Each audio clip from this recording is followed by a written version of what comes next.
So this is my pool game. As you can see, we have the cue ball and 15 balls. We also have the table. We can change and set the rotation to hit the ball with. There's no real visual indicator, but it does show in the console. So if we change the angle to 90, we can then hit the ball and the ball will begin to move. We can hit it with more force and we can hit it with less force, effectively stopping it or making it smaller, very small, making it move at very small speeds. Just stop the ball quickly. As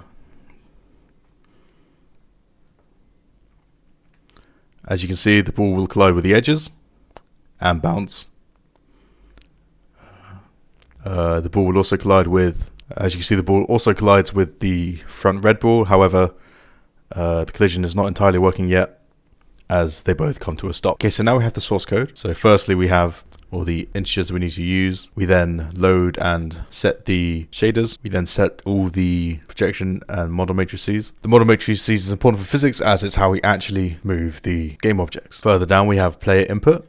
So the key things here are if you hit Q, you hit the ball. With A and D, you change the rotation. The rotation increases in factors of 5, so you have quite a lot of angles to work with. So this means that when you hit the ball will head in a different direction. You can use W and S to increase or decrease the player force. So when you hit the ball, you either hit it harder or with less force. And then every update, we are making sure that and in each game loop, we update the player object and check for collision. So here, if we look at the generic game object class, you'll see that each game object has position, velocity, acceleration, heading, as well as other things for graphics, and it has a render function. This render function includes making sure that when we draw the object, we draw it in the correct position by setting the model matrix. Now, if we look at the ball class, which is a child of the game object class, we have various variables to help us draw the ball and calculate the points. We have an update function and we have collision functions. In the ball update function, we update the current position with the current velocity, so the ball actually moves, and we also check for collision with the sides.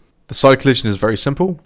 We simply check if the ball is outside the boundary, and if it is, we rotate the heading and the velocity of the ball so that it only bounces according to the wall that it hits.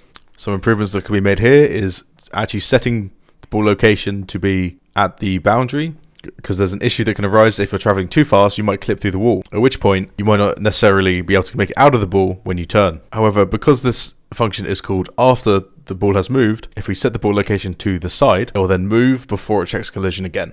So it will be outside of the wall. Now, if we look at ball collision, we first check if the distance between the current ball and the ball that it's checking collision with is less than the radius of the two balls. In this case, we simply multiply the radius by 2 as all the balls have the same radius. We then temporarily store the velocity and heading of one ball so that we can apply it to the other ball without losing the data. And then after we have sorted out the new velocities, we then make the balls move just slightly so that they are not constantly colliding with each other. In the cue ball class, this is simply the ball that the player is. So we have force and hit, as everything else we need is already inherited from the ball and game object classes. So the hit function is simply makes the velocity equal to the force times the heading times by just a standard vector. Some improvements that could be made is firstly to the update function, where we would make it so that if the ball is moving, it will begin to slow down by having a negative acceleration in relation to its current velocity and heading to 1. The other main improvement that I could make is for every game loop we want to update every ball as opposed to just the player, and we want to have every ball check with collision with every other ball to make sure that they all collide correctly. So the way shaders work is they are separate GLSL files where we can specify to the GPU how to draw with the inputs we have given to it. So earlier when we created the VAOs, we used the enable vertex attribute array. This is linked to the shader. So location.0 is what we specified the coordinates to be, and location 1 is what we specify the colors to be.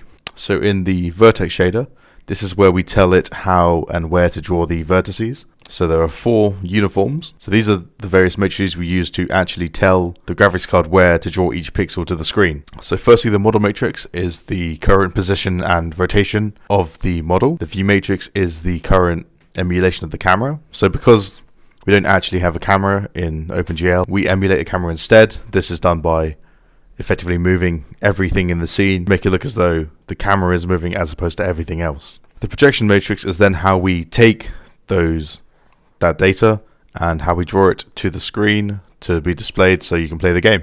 To look at where we draw the vertices, we use GL position. So we multiply the projection matrix, the view matrix, the model matrix, and the coordinates all together so that we get a matrix that tells the graphics card where to draw the coordinates.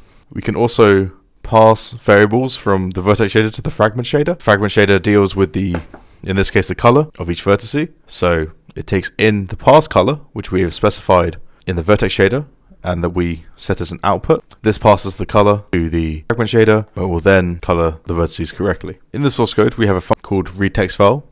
What this does is it reads the shader file and changes the format so that it can be used with the code in the program. Then create the shader. This associates the shaders that we have read together into the program ID. If we wanted to, we could use different shaders for different parts of the program. For example, if we wanted to use a menu screen, that's where different program IDs would come into play. In the setup at the beginning, we work out the locations of the three matrices that we want to pass so that we can use them later on when we draw. In the draw scene, we set the matrices and we then set the value of the matrices within the shader. Furthermore, in the game object render, we set the matrix so that each individual game object is in the correct place.